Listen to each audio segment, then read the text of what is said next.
And good morning, and welcome to Touch Base Daily. And my name is Ron Foster, and I'm here to touch base with you as I do every day, Monday through Friday, and sometimes on the weekends. How are you all doing? It is Tip Tuesday.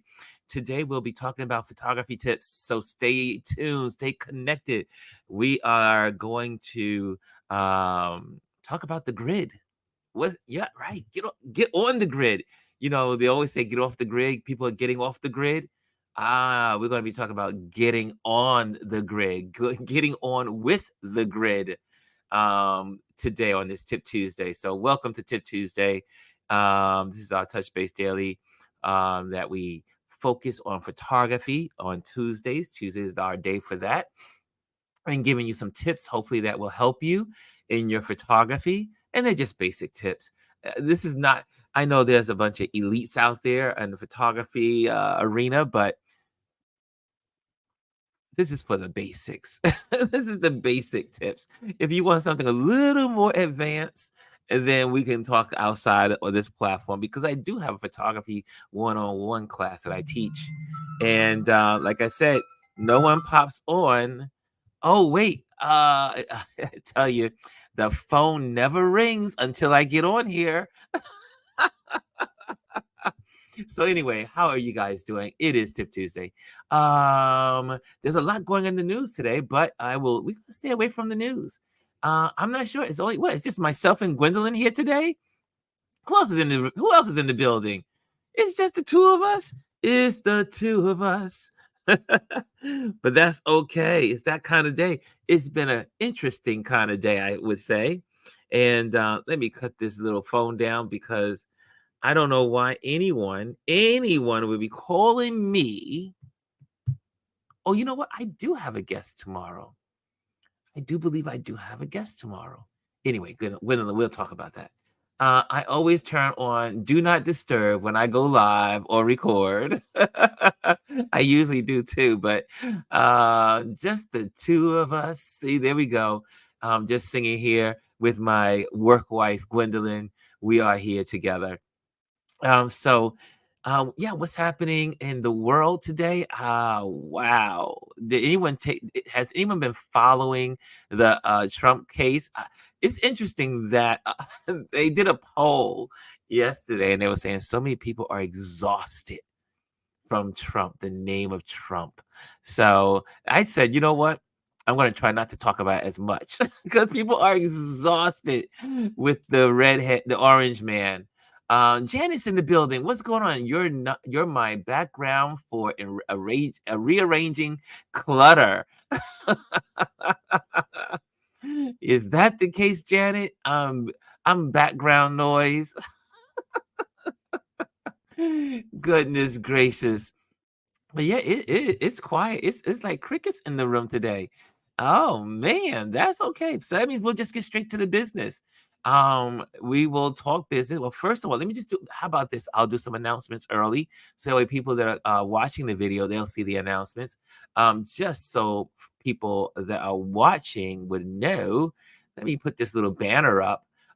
For those that don't know, I do photography. Photograph Your World is what I do virtually. Is Virtual Basic Photography 101.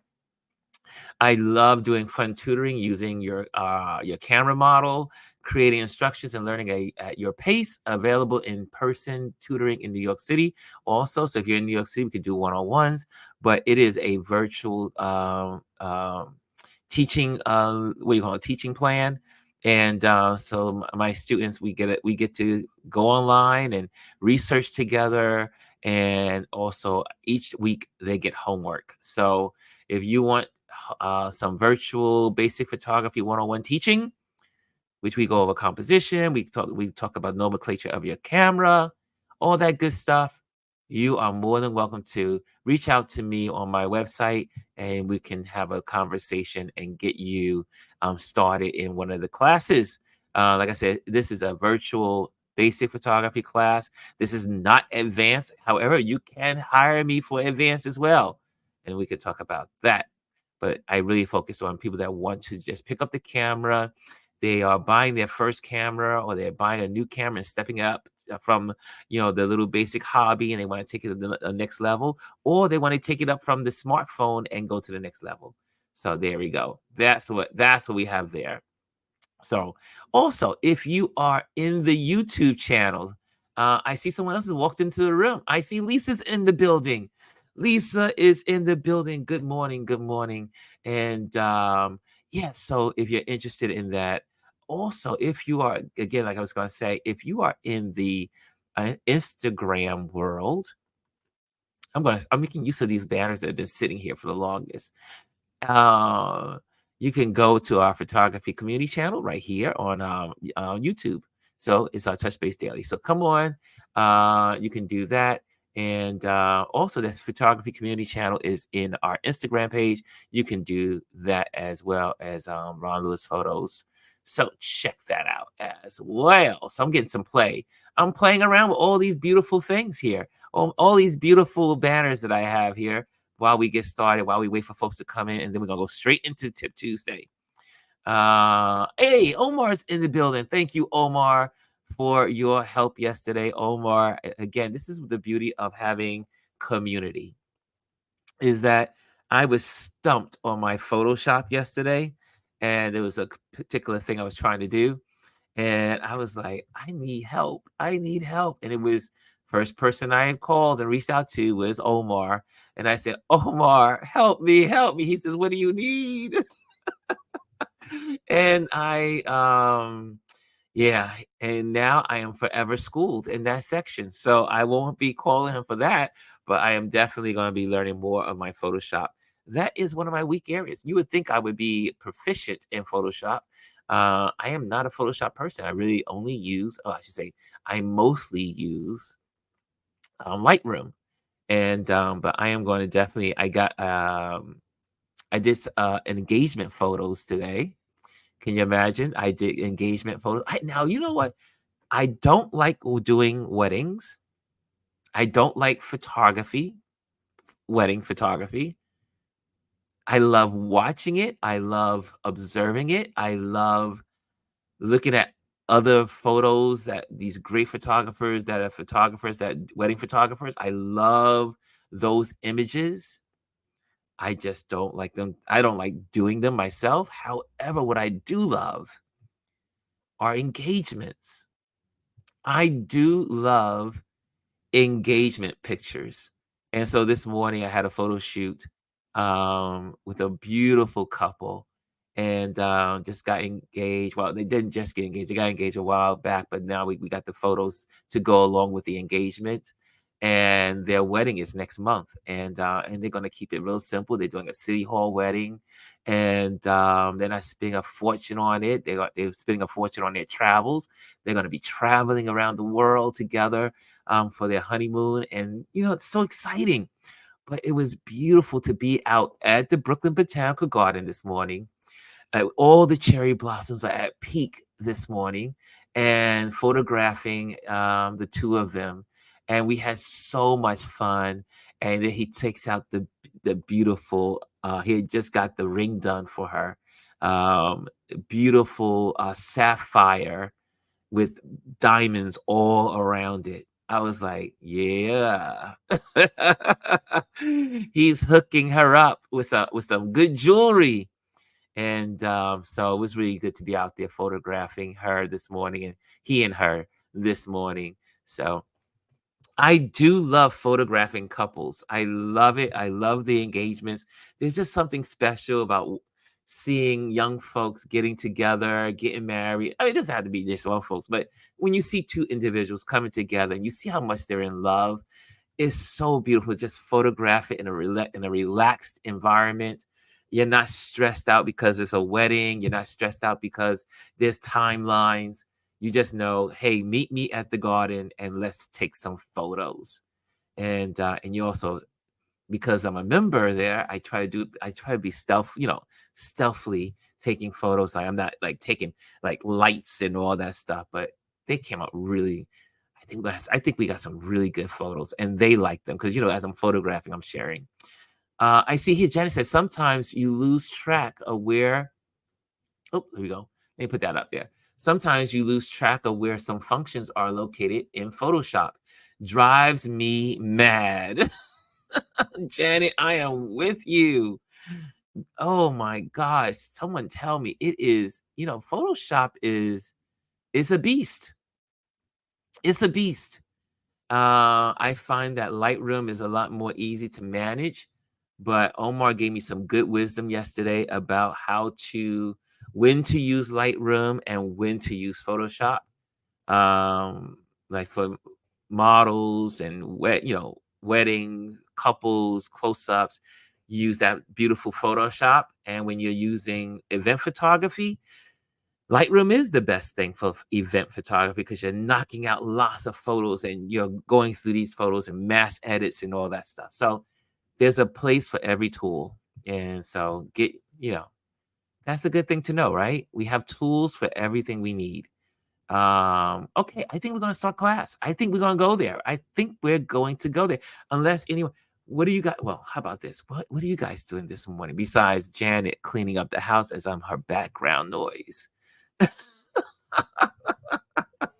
So what's going on?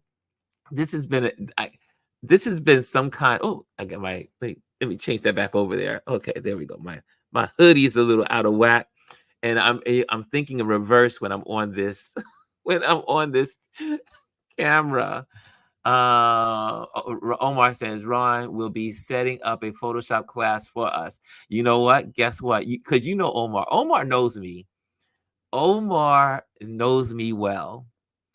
When I am committed to doing something, I dive in 1000%.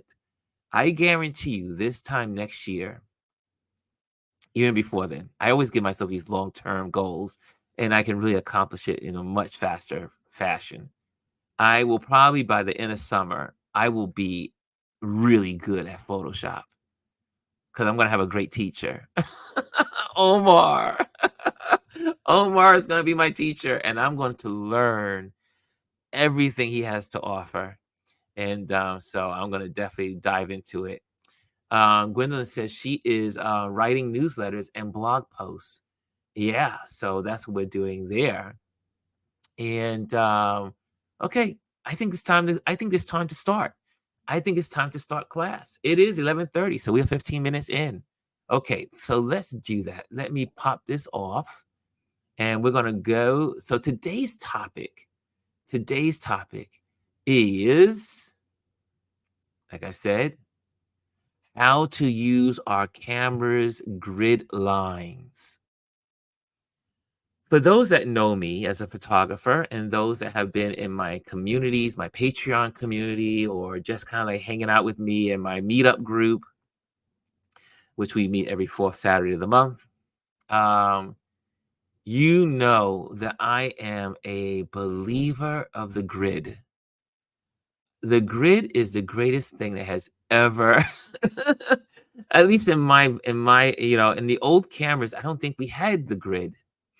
I don't know. Omar, in the old cameras back in the 80s and 70s, 80s, and 90s, I don't think we had grids on our cameras. I think they really started appearing in the mid 90s, and now you see them everywhere on cameras if people use them.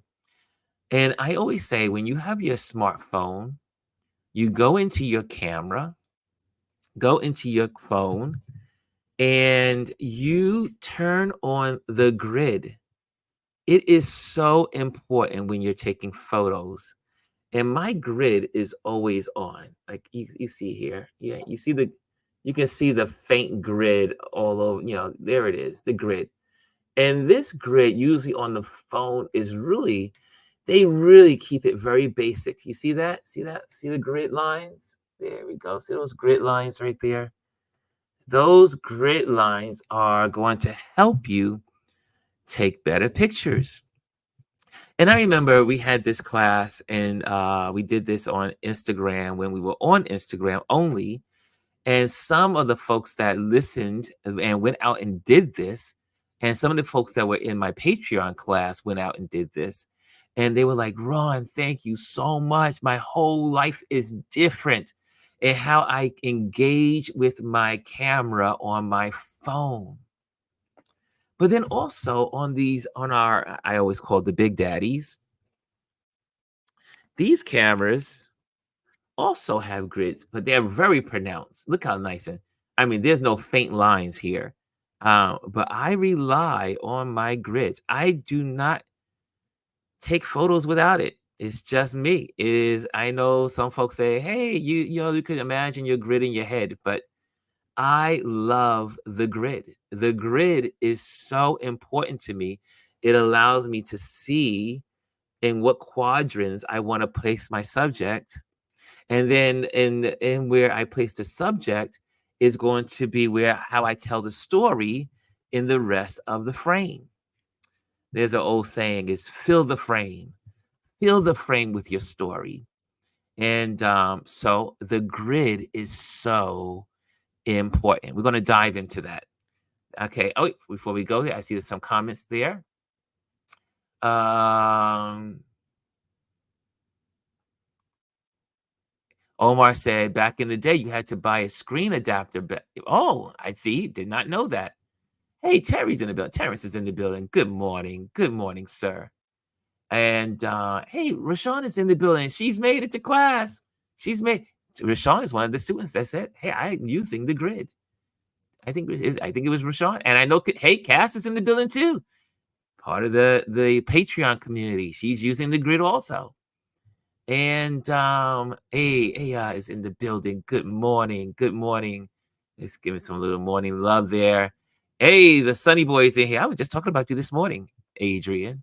We got to clear up. We got to look at our calendars for Thursday and Friday. I got to find out if you are busy so we can check out Civil War if you haven't seen it already. Anyway, we'll talk about that. But yeah, the grid. How to use the grid. Let's start.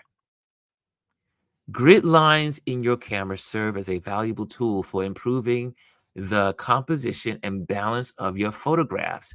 Here are some key reasons to use them. Here we go, y'all. Are y'all ready? Are y'all ready to dive in? Okay, let me just get rid of that little banner there. And there we go. We're going to take that off. And we are ready. Here we go. Here we go. Enhancing framing skills. Grid lines provide a visual guide to help you frame your subjects more effectively.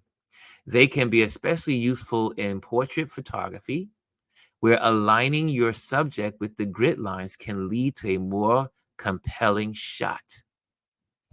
Like, for instance, if you're doing a landscape, let's say you're looking out and doing a landscape or a cityscape, you can match the lower line or the upper line or with the horizon. So it is really good in leveling your camera as well. So, but back to this portrait thing is also you can align the eyes. Like some people like to take photos with their head a little bit to the left, or some to the right. Some people just pose with leaning. They just lean. But if you have the grid, you can kind of like really place them in the right position. You can say, hey, move your head to the left, move to the right. You can set them up. You can frame it nicely. You can make sure that all the spaces are nice, or you can move them slightly to the third quadrant, or move them over and cover two quadrants. Because the basic grid on your phone is usually 9 squares, right? 9 squares. So you got the top quadrant, middle quadrant, bottom quadrant, left quadrant, center quadrant, right quadrant. That's your grid. Okay, so use it for your portraits. Next, elevating landscape photography is what I was getting ready to talk. I rushed it. I was getting ready to dive into it before I wanted to go there. For landscape shots, grid lines can help you balance the horizon with the foreground, creating visual appealing images. They ensure that the horizons are straight, which is crucial for a professional looking landscape photo. I remember I used to take photos, and sometimes the horizon was the horizon looked like it was to the left or to the right. And then one of my friends, who's a photographer, said, "You may want to straighten that up." And I was like, "What are you talking about?" He's like, your horizon is leaning to the left or leaning to the right." Well, in this case, the picture was leaning to the right. And I said, "Ah." And from that point on, I realized the value in having the grid line. Now, there's all kinds of ways of working your composition. We're not going to talk about that right now because we could use these grid lines for composition and how to move this and have it like you see here in this picture. You see that the horizon is on the top quadrant, right? The top quadrant is where this horizon line is, but you can also put which is pretty much a good tip when you're doing landscape photography, bring your horizon all the way to the top, like the top quadrant, or bring it all the way down to the lower quadrant. Try not to take a photo of a landscape or a cityscape in the center. It is to be avoided. But bring since I'm here, since we're talking about it, I might as well just share a little tip there, right? But bring your horizon line to the top quadrant or bring it down to the bottom quadrant. Okay, there we go. Same here. You see this horizon line is up here. You got all these similar objects. There we go. Okay, here's number 3. Ensuring level photos. The straight lines of the grid can assist you in keeping your photos level, preventing skewed and lopsided shots like I used to do. I've had my lopsided shots. This is particularly important for architectural and photography where the perspective needs to be accurate. Also, not only the horizon lines, but what's really nice when I'm taking pictures of, like, I love photographing the city during what's called the blue hour. That's the best time to take pictures of architecture. And so what I will do is I will line up the street with the home or the house or the building because you can use your left side and your horizon and then match that with the building, and then everything is correct. Your lines are correct, like it's talking here.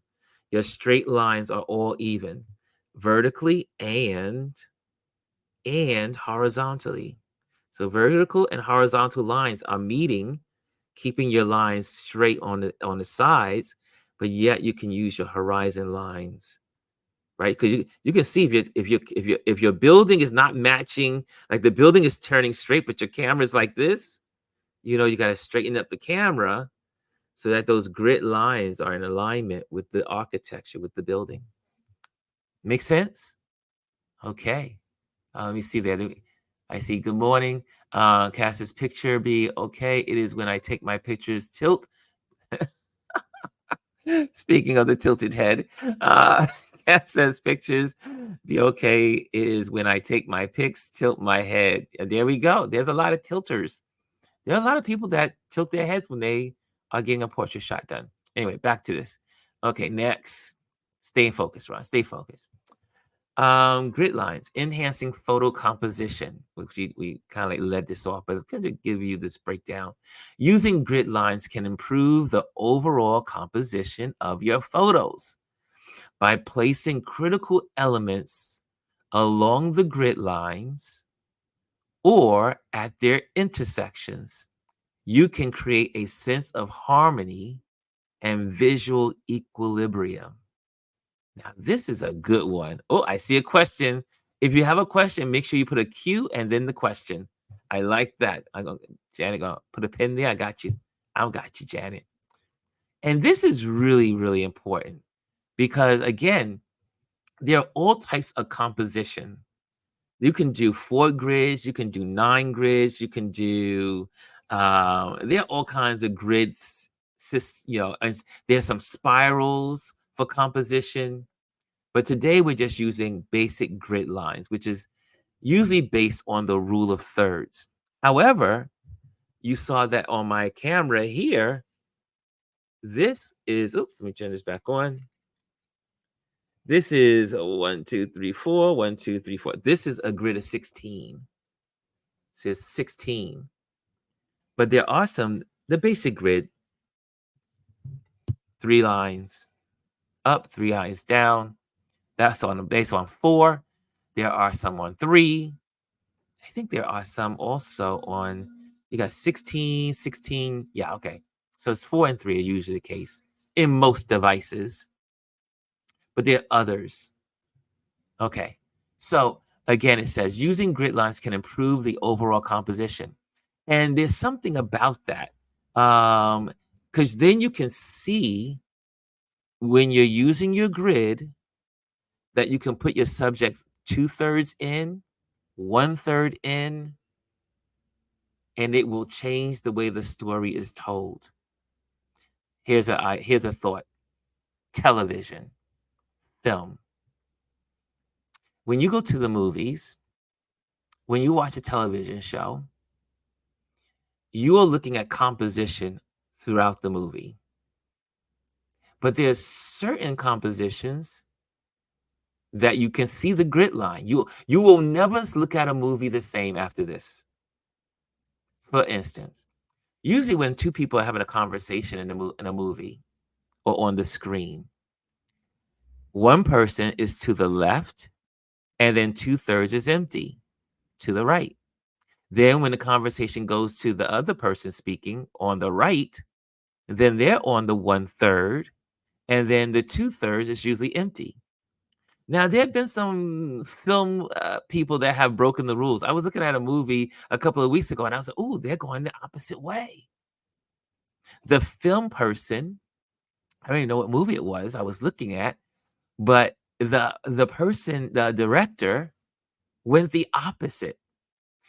Every time there was a conversation, which was I felt it kind of strange, but it worked. In the conversation, he had 2/3, or I think it was a he who did this direction, had the 2/3 behind the person in conversation to the left, and then 2/3 behind the person when their conversation was from the right. Never seen that before in film. It was interesting. So people do break the rules, and rules are made to be broken. You know, there's old sayings of older photographers. Know the rules so you can break them. Know all the rules so you can break them. As creatives, you want to break the rules, but you need to know the rules at first. You need to know why something is happening. So, again, so in conversation, looking at a movie, you see the person is usually to the left and they're usually 2/3 in, and the opposite is 2/3 out for the next person that's having a conversation. And they will flip from screen to screen, left side of the screen, then right side of the screen. However, there's other compositions too of authority. Authority. For instance, a monologue. Someone is in a film and they're doing a monologue. They're usually in the center of the screen. They're usually in the center third, like 1, 2/3, right? This the left quadrant, center quadrant, right quadrant, because the center is used for lifting someone up, meaning they're powerful, right? What do I mean by that? The president of the United States. Usually, when the president speaks, he speaks from the center. You don't ever see the president on the left or the right. You don't see someone in a conversation by themselves, usually to the left or the right, unless the composition is to tell some kind of story. They may be to the left, like you see me right now to the left, because the other 2/3 has the information. Okay, the question here. I see some more. Here's a question. Does the grid work using the horizon when photographing a building on a downward or upward slant? Ooh. That is, it works. You know why? For the most part, there is always going to be a straight line. If there's a hill, let's say there's a hill or a slant moving from the building is usually going to be straight up, and the hill may be a slant, right?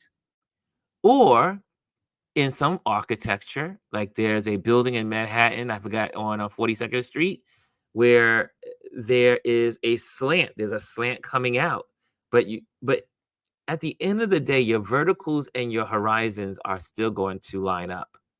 You're still going to make a 45-degree angle. But there are some cases that it doesn't happen, it doesn't work. And you have to use either or. You have to use your horizon line to make the line straight, or you use your vertical line. Okay? So it's not all, again, there are some rules to be broken. Does that help, Janet? Let me know. Grand Rising. Hey, Amparo. I see you in the building. I see you. I'm sorry, Cass. Cassandra says, do you use grid lines for mostly still objects or for action pics, movement, fashion, runways? These are good tips, she says. Yes, I use the grid line all the time. Like I said, when I'm doing fashion week and I'm watching that fashion model coming down the catwalk, there's sometime I want her to the left, and I want the leading line of the catwalk to move towards her, and I'll put her on the left side because I want to tell the story with her engaging with the audience. So I may have a tilt more of I'll have her in the right quadrant or either the left quadrant because I want to include the audience, the observers. However, in fashion photography, or if I'm doing a fashion work or not fashion photography, like fashion week, a lot of times if it's for the person that is the actual designer and I'm photographing for them, then I want them in the center because I want to tell the story of the outfit, the clothing they're wearing. There's also there's a lot of technical things that are going on at the same time, but I am using the grid. How far is her head up on the grid? Is her face in the first quadrant, second quadrant? Yeah. So we're spending a little time here, which is good because it takes me to the next part of this grid conversation. So I hope that does it. So Cass, yes, the grid line is always present in your mind. If a car is racing, you still use the grid lines. If a tree is standing on a hill, you can, and it's blowing, yes. If there's a tornado moving, you're still using your grid lines. The grid lines help you tell your story. And it helps you decide on how you want to tell your story by using these wonderful grid lines. I see here also at their intersections. There's a key here that, for instance, I'll use the big camera since you can see it better. And let's go there. Let me remove that real quick for a moment. And you see these lines. These are what's called intersecting lines.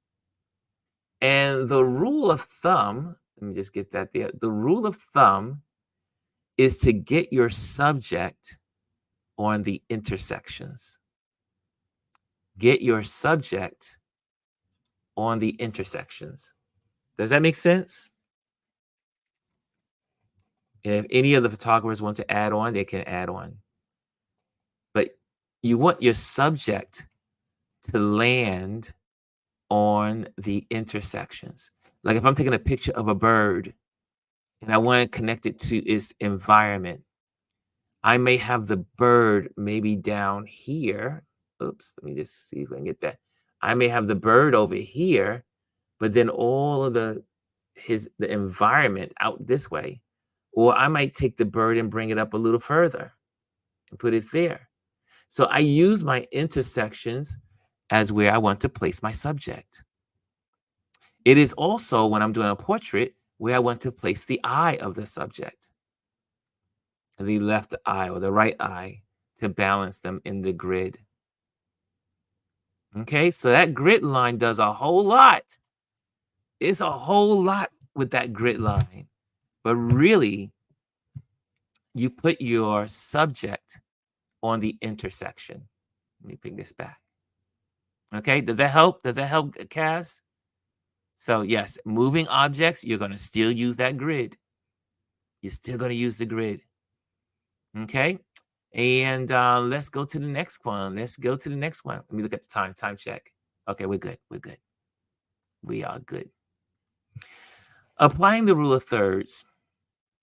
That's what most of us have on our phones in threes.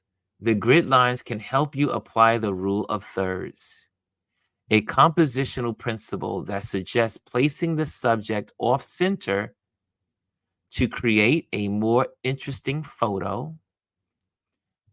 And also, the intersections of the grid lines are often preferred to as PowerPoints, where you can position important elements of the scene. Right? I just said that, right? Now you're seeing it in writing. Let me say it again. The grid lines can help you apply the rule of thirds. And the rule of thirds is just one of the composition rules. There are many of them, but the rule of thirds is a great place to start, since we all have them on our devices. A compositional principle that suggests placing the subject off center. Remember, off center. And sorry, a more, it makes it a more interesting photo. And the intersections of the grid lines. I did not know this as I did this reading, that it was called the PowerPoints. Did not know. I had not heard until I did this, planned this for you guys. I did not know that terminology. Omar, did you ever hear this terminology before? That the intersections are called the PowerPoints? Didn't know that. See, that's the beauty of sharing information. You are still learning. We are always continually learning. Okay, so there you go. Place your subjects on the PowerPoints. Those are the intersecting lines. Okay, again, allowing space for movement. Remember, we were talking about that, like here we go. Look at this. You got the subject on the left side, and you got all this airspace on the right side. When photographing moving subjects, grid lines can help you give them space to move into when the frame, adding a dynamic element to your photo, to your shots. Almost a note, but I'm a terrible student. So, but yeah, so for instance, using your grid line, a car is moving fast from left to right. You want to capture it, right? So there's a subliminal message going on. You want to catch the car. If the car is moving moving this direction, then you want the car to be leading into the frame versus all the way, or not all the way in the frame. Let me just say that again. If you have a car coming in from, I can't use left to right because this camera is throwing me off of how you guys are seeing it. But if you're moving in from one direction or the other, you want the car to be closest to the edge is coming from, right? If the dog is running, you want the dog to be closest to the direction it's coming from, and its nose pointing into a free 2/3. Ooh, that may have been complicated. That may have been a little complicated. Probably should have had some photos here, but if this was a dog going this direction, then this would be the dog here and all this free space there, if that makes sense. What it does, it tells you where the dog is going or where the car is going, right? So by having the direction of where it's going in front of the subject, it tells you what direction the subject is going or moving. And so you place it on where? One of those PowerPoints, which is the intersecting lines. Okay, Amparo says, yes, they use the language in a few programs I use. But love to hear it here. Repetition, repetition, repetition. That's see, we're going to use that. We're going to use the PowerPoint. I love that. I love that term, PowerPoint, because that's exactly where it is. That's where the subject lives, on the PowerPoint. So we got a new I got a new term, and I'm going to use it. I'm going to wear it out. Adults need to hear something over 40 times to get concept. Yes, it's true. Very true.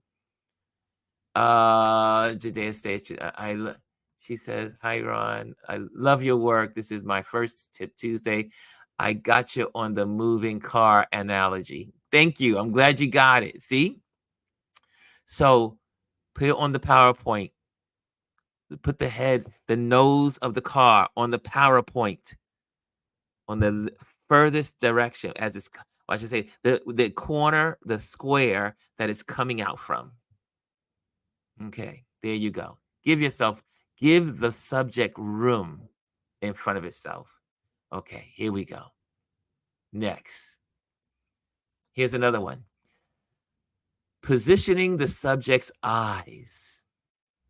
In portrait photography, placing the subject's eyes at one of the intersections, I talked about this earlier, points of the grid lines, or we can say the PowerPoint, right? The PowerPoint can make the photo more engaging and lively.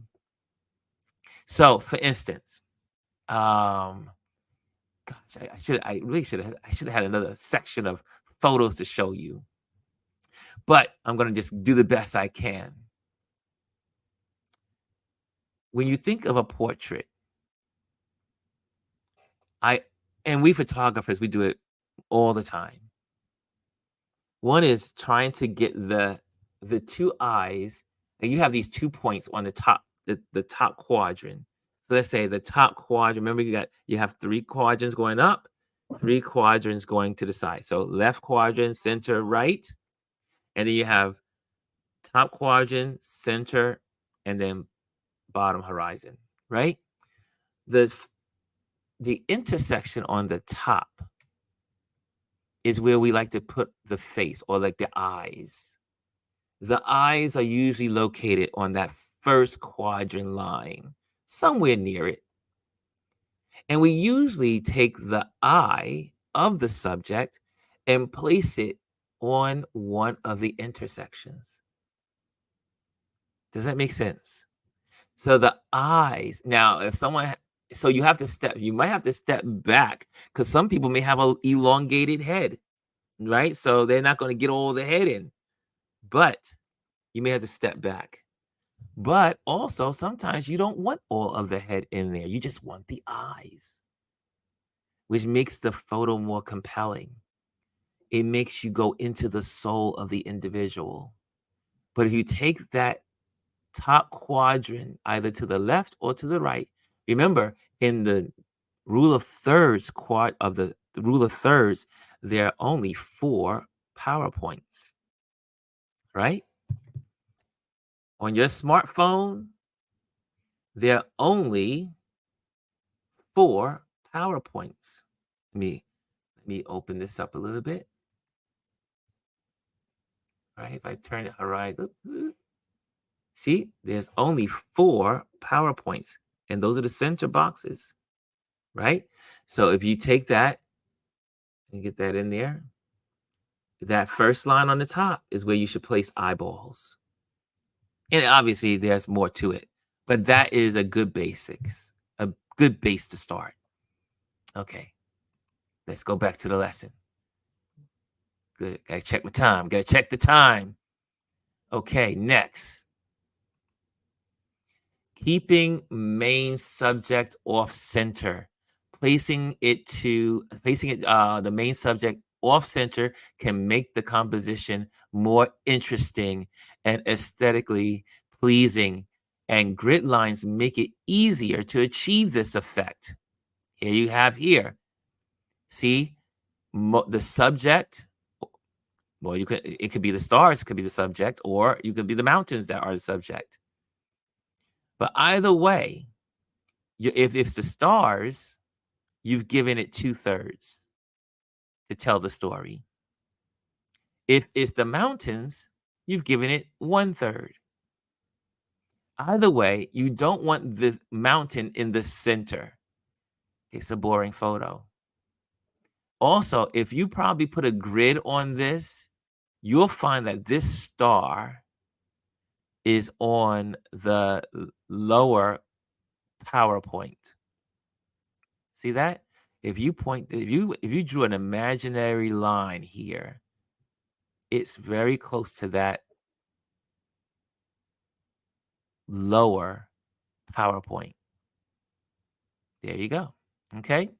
So next, any other questions? Make sure if you have questions, put them in there so we can answer them quickly because again, we're going to run out of time and I don't want you to not get your questions answered. Here's another one. Aiming for natural balance. Grid lines can help you achieve a natural balance in your photos, making them more pleasing to the eyes. There's something about symmetry. There's something about taking a photo, for instance, of a row of trees and having the trees close to you move away from you and move towards the center as it goes away from you. Having balance. There are some photos you want symmetry. You want symmetry, and those grid lines will help you to achieve it. You'll be able to see how much tree is to that left and how much tree is to the right of that line. So you can balance them in so that the lines are perfect or near perfect and then move them in. Okay, next. By using grid lines, you can take your photography to the next level. Whether you're a beginner looking to improve your skills or an experienced photographer aiming for perfection in your compositions, they are a simple yet powerful tool that can greatly enhance the quality of your images. Nice. Okay. Did anyone learn anything today? Q and A, you got 5 minutes for Q&A. Any questions? This is your time. It's the Q&A time. This is your time to ask questions. Put a Q in front of your question and we can answer them. Okay? You have a community of photographers here. Amparo's in the building. You have myself. You have Omar, Janet, all these photographers right here. So, any questions? No questions? You already got the questions out? Where's Adrian? No questions from Adrian? No questions? Okay. Rashawn says, I'm learning, which is good. Okay. I like that. Okay. I like that. Rashawn also said, this is good. Let me go back there. Brian said in the chat, the same principle I just shared with my design students. That was earlier. Okay. Okay. It looks like we're good. Looks like we're good.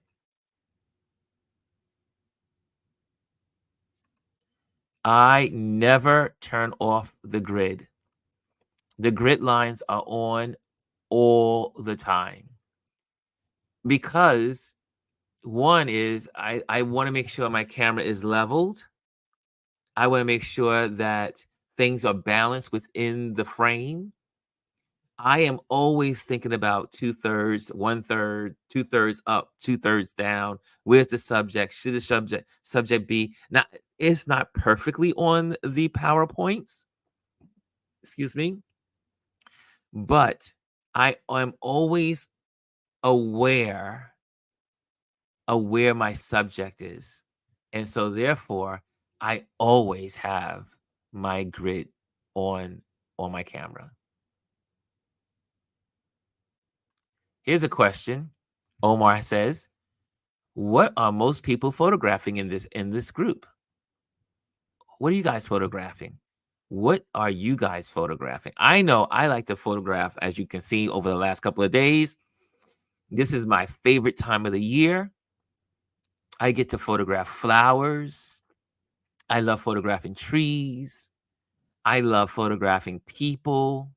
But mostly, I love this time of year because you only get this time of the year once a year, is to see all the trees blooming and blossoming, and you get to photograph them. 'Cause I mean, that is so important to me, like the springtime. So, anyway, what do you guys photograph? Are you guys photographing family? Are you guys photographing your kids? Are you photographing your neighborhood? Are you photographing houses? Are you photographing cars? Are you everyone, for most of you guys in here are like photographer, like likers. What are you guys what are you guys photographing? That's a good question, Omar. Cass says, nature, candid events. There you go. See? What are you guys photographing? And Cass says, this was a great review, lessons, and tips. Thank you. Appreciate it. Here's Amparo has a question. Can you talk about the golden ratio? The golden ratio. I don't know the golden ratio. I probably know the golden ratio, but I don't know it as the golden ratio. I don't know. Could you give me more information on the golden ratio? But you know what I always do? Hey, look, that's the beauty. That's the beauty of the Google machine. Hold on a second. Let me just go there for a moment. Since we are here, and that's a good question because I may have learned it as under another name. Um, Hold on, let me get that real quick up here so we can answer that. That's a good question because I don't know the term. Okay. Oh, yes, the golden ratio. See, I always call it the swirl. Oh, okay, how about this? We can let me see if I can do this real quick. Hold on. Let me show you some images. Oh, okay. Let me go there. Okay. Oh, this I love it. That's what happens when you got photographers in the room. Let me try to present this. Hold on a second. I want to share this because this is really cool. This is when you guys want to take your composition up another level. Here we go. Here we go. That's called the golden ratio. And there's this swirl. Like you want your subject, and it swirls out. And there's lots of these. Let me go to see if I can. And you're using this swirled composition. You see? So, but that's composition. Y'all going, Amparo's going deep here. She's taking y'all down a deep road here. Let me see what time it is. Okay, I got a moment. Okay. But this is what the golden ratio is. So again, you see the truss of the Brooklyn Bridge. This is the main subject, moving it around. I probably should have just simply had this going as well during this lesson, right? But you see this swirling out. Yeah. However, our basic cameras are not configured this way. Um, but we as photographers, we do study this. You see how the subject is closely here, moving in, and then it gives relief as you move out on this curve or this swirl or the in the golden ratio. Omar, do you use the golden ratio? Did you know this term? Roxanne, she said, and the snail curve composition. Yeah, I always see it as a snail, but I've always called it the curve. But yeah, here it is. The subject is right here, and you see it moves out and it fills in the frame to tell the story. See, it brings all these relationships. But again, if you follow the rule of thirds too, this person's still on the lower quadrant of the third, right? If this was a quadrant here, quadrant there, but just slightly off from the quadrant, from the PowerPoint. Wow. Thank you, Amparo. That was good. That was a good one, Amparo. That was a good one. Okay, I'm gonna remove that. That was good. That was good. Omar says, I remember when this was introduced and that it it was comedic. Because people didn't know what it was. But I remember when I learned this and I was like, wow, that's the curve. So I just call it the curve. I never called it the golden ratio. Nice. Thank you. Thank you for that. I learned a new term. I mean, I think I may have heard it, but I just never made the relationship. It's a good one. Okay, it's time to get ready to get off of here. I definitely do indeed capture the moments. Uh, Anthony says he's late to the party. Yes, you're late. Where's your pass? Where's your teacher pass? Eh, Janet says she photographs anything that catches her eye.